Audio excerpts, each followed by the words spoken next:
Hello guys, again welcome you all to my YouTube channel Codingpedia. Guys आज की video में हम लोग कुछ गाइडलाइंस देखने वाले हैं related to integrity chapter. Guys ये जो गाइडलाइंस है काफी इंपॉर्टेंट है आपके लिए, जिससे कि आप ऑप्शंस को जल्द से जल्द एलिमिनेट कर पाओगे।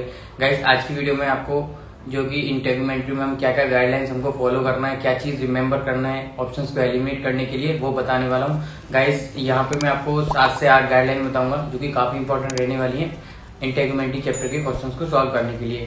तो guys without doing any further delay हम देखते हैं कौन कौन सी गाइडलाइंस हैं जो कि काफी इंपॉर्टेंट है अपने इस चैप्टर में। ठीक है गाइज, तो एक एक करके हम सारी गाइडलाइंस पढ़ लेते हैं कौन सी गाइडलाइन है, और ये सारी गाइडलाइंस मैं आपको आने वाले वीडियोज में बताऊंगा कि इनको आप कैसे फॉलो करोगे और इनकी बेस पे क्या क्या क्वेश्चन आ सकते हैं। ठीक है गाइज, तो विदाउट डूइंग फर्दर डिले हम गाइडलाइंस देख लेते हैं कि कौन कौन सी गाइडलाइंस है इंटेग्रिटी चैप्टर में जो कि हमें याद रखनी चाहिए। गाइस जो इंटेग्रिटी में सबसे पहली गाइडलाइन है वो ये है कि हम सर्जरी कोड के साथ में ENM कोड को हम कोड कर सकते हैं। किसके साथ में? विद 57 मॉडिफायर और 25 मॉडिफायर। ठीक है, मतलब कि हम ENM कोड को सर्जरी कोड के साथ में कोड करेंगे। किसके साथ में? 57 मॉडिफायर या 25 मॉडिफायर के साथ में। ठीक है, दूसरी इसमें इंपॉर्टेंट गाइडलाइन है वो ये है गाइस, देखो इंसिजन और ड्रेनेज वाले कोर्स में क्या है, आपको वहां पे केवल मिलेगा सिंपल और कॉम्प्लिकेटेड। अब हमें तो पता नहीं है कैसे सिंपल होगा और कैसे कॉम्प्लिकेटेड होगा।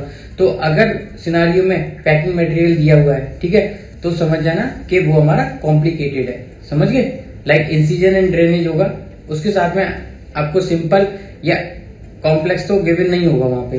तो आप कैसे पहचानोगे ये सिंपल है ये कॉम्प्लेक्स है? उसके लिए आपको सिनेरियो में क्या देखना है, अगर वहां पे पैकिंग मटेरियल यूज हो रहा है तो that means it is a complex type of incision and drainage. ये हमारी दूसरी गाइडलाइन है। ठीक है, अभी तीसरी गाइडलाइन पढ़ लेते हैं गाइस। सबसे इंपॉर्टेंट गाइडलाइन इसमें ये है कि हम 59 मॉडिफायर और 51 मॉडिफायर को कब यूज करेंगे। ठीक है, तो ये काफी इंपॉर्टेंट गाइडलाइन है और इसके बेस पे आपको जरूर क्वेश्चन मिलेगा एग्जाम में। ठीक है, तो गाइस ये गाइडलाइन मैं आपको क्लियर कर देता हूँ। इसमें बेसिकली क्या है कि 51 मॉडिफायर हम जब यूज करेंगे जब हमारे सिनेरियो में दो प्रोसीजर होंगे, लाइक एक्सीजन और रिपेयर। ठीक है, दोनों अगर ये चीजें हो रही है सिनेरियो में तो at that time we have to use like 51 modifier. ठीक है, और 59 मॉडिफायर हम कब यूज करेंगे? जब भी सिनेरियो में केवल क्या होगा? रिपेयर होगा, मतलब कि लैसरेशन होगा। अगर सिनेरियो में लैसरेशन है केवल, तो at that time you have to use like 59 modifier. ठीक है, आप सिनेरियो में यही चीज चेक करिएगा, अगर लैसरेशन है केवल तो 59 मॉडिफायर जाएगा, लैसरेशन प्लस एक्सीजन है, दोनों चीजें हैं, at the time we have to use 51 modifier. ठीक है, इससे आप बहुत सारे ऑप्शंस को जल्द से जल्द एलिमिनेट कर पाओगे। ठीक है, ये मैं आपको फर्दर बताऊंगा कि ये गाइडलाइन आप कैसे अप्लाई करोगे। ठीक है, अभी अगली गाइडलाइन देख लेते हैं। वो ये है कि हमारे पास में 3 टाइप की बायोप्सी होती हैं। एक होती है हमारी टेंजियल, एक होती है इंसिजनल और एक होती है पंच।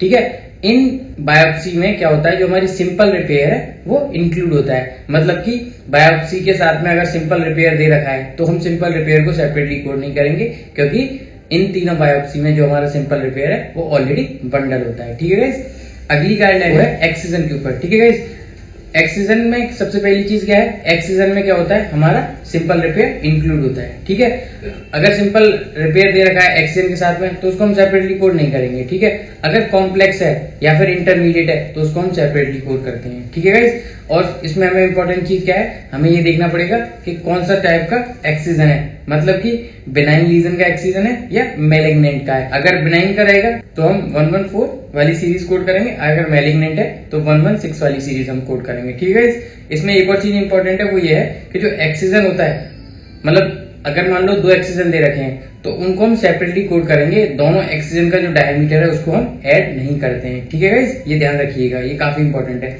अगली गाइडलाइन है वो है रिपेयर के ऊपर। देखिए हमारे 3 टाइप के रिपेयर होते हैं, सिंपल, कॉम्प्लेक्स एंड इंटरमीडिएट। ठीक है, सिंपल में हमारी कौन सी सीरीज आती है, वो आती है 12000। उसमें हमारे कौन से कोड आते हैं, वो आते हैं 12001 से लेके 12021 तक। ठीक है, इंटरमीडिएट में हमारे कौन से कोड आते हैं, 12031 से लेके 12057, और कॉम्प्लेक्स में हमारा आता है 30,000 वाला। ठीक है, तो ये आप बुक में देख लीजिएगा बेटर, बट यहाँ पे मैंने एक आइडिया दिया है कि सिंपल होगा तो कौन सा कोड रेंज रहेगा, इंटरमीडिएट होगा तो कौन सा कोड रेंज रहेगा, और कॉम्प्लेक्स होगा तो कौन सा कोड रेंज रहेगा। ठीक है, इसमें इंपॉर्टेंट चीज क्या है वो ये है कि अगर मान लो 2 तरह के रिपेयर दिए हुए हैं, एक हुआ है सिंपल, एक हुआ है कॉम्प्लेक्स। ठीक है, तो हम जो सिंपल वाला होगा, सिंपल रिपेयर के साथ में 59 मॉडिफायर यूज करेंगे, और जो कॉम्प्लेक्स होगा उसके साथ में कोई मॉडिफायर यूज नहीं करेंगे। कहने का मतलब ये है कि जो ज्यादा कॉम्प्लेक्स प्रोसीजर होगा उसके साथ में मॉडिफायर यूज नहीं करते, लेस प्रोसीजर्स होते हैं उनको हम 59 मॉडिफायर के साथ में अपेंड करते हैं। ठीक है, ये सब मैं आपको आगे समझाऊंगा विद क्वेश्चंस कि आप कैसे क्या चीज देखोगे और कैसे इन गाइडलाइन को यूज करोगे। ठीक है, इसमें एक और इंपॉर्टेंट चीज है वो ये है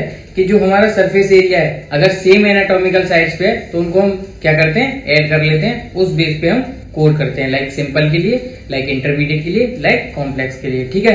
और एक और चीज इसमें इंपॉर्टेंट है, वो ये है गाइस, अगर कोई भी क्लोजर स्टेरी स्ट्रिप या अथेसिव स्ट्रिप से हो रहा है तो उसको हम सेपरेटली कोड नहीं करेंगे, ठीक है। ये हमारा ईएनएम का पार्ट होता है। तो बेसिक फंडा क्या है, अगर आपके सिनेरियो में कोई भी क्लोजर है, लाइक हैंड पे क्लोजर हो रहा है किससे, स्टेरी स्ट्रिप से, तो उसको हम एज अ क्लोजर काउंट नहीं करते, मतलब कि उसको हम कोड नहीं करेंगे, ठीक है गाइस। अगली इंपॉर्टेंट चीज है वो है हमारे किस पे बेस, एटीटी। एटीटी मतलब एडजेसेंट टिश्यू ट्रांसफर। देखो गाइस, एटीटी कोड आप कब कोड करोगे, आपको सिनेरियो में क्या देखना है, अगर सिनेरियो में आपको जेड प्लास्टी मिलता है, वाई प्लास्टी मिलता है, ठीक है, रोटेशनल फ्लैप मिलता है, रैंडम आइसोलेट फ्लैप मिलता है, एडवांसमेंट फ्लैप मिलता है, तो at the time you have to use ATT code. और दूसरी इसमें इंपॉर्टेंट चीज है कि जो एटीटी कोड होते हैं उसमें एक्सीजन इंक्लूड होता है, मतलब कि बंडल होता है, और सिंपल रिपेयर भी बंडल होता है। मतलब एटीटी कोड के साथ में हम एक्सीजन को सेपरेटली कोड नहीं करेंगे और सिंपल रिपेयर को भी सेपरेटली कोड नहीं करेंगे। ये दोनों चीजें क्या होती हैं, एटीटी में बंडल होती हैं, ठीक है। इसमें एक और इंपॉर्टेंट चीज है वो ये है कि अगर एटीटी के साथ में इंटरमीडिएट क्लोजर है या कॉम्प्लेक्स क्लोजर है तो उसको हम सेपरेटली कोड करेंगे, ठीक है। ये चीज ध्यान रखिएगा। एक और पॉइंट है इसमें वो ये है गाइस, अगर कोई भी ट्रॉमेटिक वुंड है, अगर वो क्लोज हो रहा है किससे, जेड प्लास्टी से, वाई प्लास्टी से, तो उस टाइम पे हम क्या है, एटीटी कोड को कोड नहीं करेंगे, ठीक है। आई होप आपको ये चीज समझ में आ रही होगी। एक इसमें लास्ट इंपॉर्टेंट गाइडलाइन है मॉन सर्जरी से इंपॉर्टेंट, ठीक है।